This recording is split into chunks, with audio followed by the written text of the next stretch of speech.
SNAPCUT. My name is Rolando, and for today's episode, we're going to be covering, for the Bowie combatives, we're looking at a very specific technique called the SNAPCUT. The SNAPCUT is a very simple looking technique, but there are some details around it that makes it a little technical and a little difficult to learn. The cueing for it is going to be very important because the body mechanics around it is a little counterintuitive.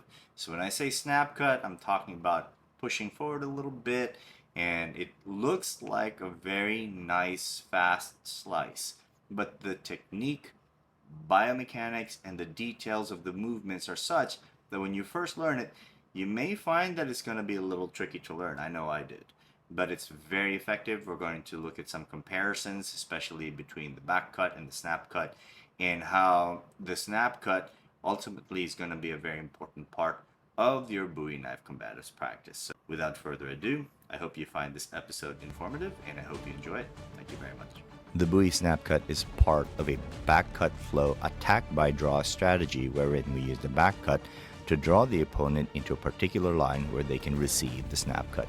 So here's an example of a back cut flow where we take it to the outside line and indexes back to the hip. So there's a back cut that comes from the outside, and then it indexes right back to the hip to cover center line.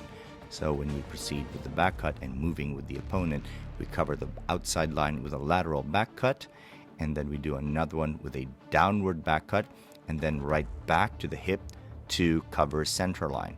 So with the Bowie back cut flow, we go nice and high with a back cut that is lateral, or we can go ahead with a back cut that is a low back cut right down to the elbow, always encouraging for the opponent to come into the middle, and once they're at center line indexing to the hip, right here we launch the snap cut for the first time, covering center line. From the hip comes right down the middle, and it's edge first, not tip first. This is an important distinction to make because the snap cut really shows the power of the Bowie, because the entire mass of the blade goes right into the strike. Take a look at the depth of that strike. That's roughly about 7 to 8 inches right after a snap cut. Now if you take a look at it very closely, that is practically half or a little over half the blade. That's how deeply that goes into its intended target. That is the power of a snap cut that occurs in practically less than a second. Let's take a look at the biomechanics of the movement. It actually starts out on the hip with the tip going forward and the thumb aligned with the hip. It starts to look like a European fencing technique where it accesses the deep spiral line with the right hand going into the rear foot. Note, however, with that broken wrist, it's great for rapier fencing, but not necessarily taking advantage of the mass of the Bowie. What the mass of the Bowie does is it actually aligns with the wrist so that that wrist flexion right about here allows it so that it's more of a punch that allows for the entire mass of the blade to go into the target. This is far more similar to tameshigiri cutting with Japanese katana, where those undulating rotational movements supports the mass of the blade and cuts through the target with the mass of the swordsman supporting the entire sword. This is the mechanic that goes right into that snap cut in less than a second, which makes it one of the most powerful techniques in the Bowie combatives line.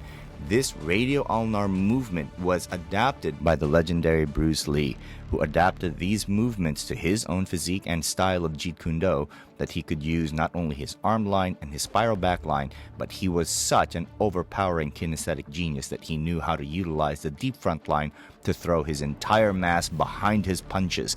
This is the kind of kinesthetic movement that allowed him to deliver such devastating strikes with the mass of his entire body. Core training and core activation was such a part of Bruce Lee's training in order to support the movement that he was looking for, that he trained his core daily. As such, he was able to deliver so much force by utilizing the arm line, spiral back line, and deep front line to deliver powerful blows that to this day many of his former sparring partners are testifying were some of the most powerful blows they ever received. So what looks like a harmless wrist movement is in fact a myofascial hack that turns your body into an explosive spring coil from a 1-inch punch or a 6-inch punch or a Bowie snap cut. I personally like to use the snap cut as part of an attack by draw strategy using a back cut flow, then using it to occupy center lines so that I can go ahead and drive that Bowie right into the target. You may think this is an opportunity for the opponent to use a defanging the snake strategy. They're going to need a samurai sword in order to do that, in order to cover the appropriate length, because it's just that fast. I really hope you enjoyed today's video. There's a lot to cover, and I really hope that it was something that you found absolutely informative. Thank you very much. More videos to come.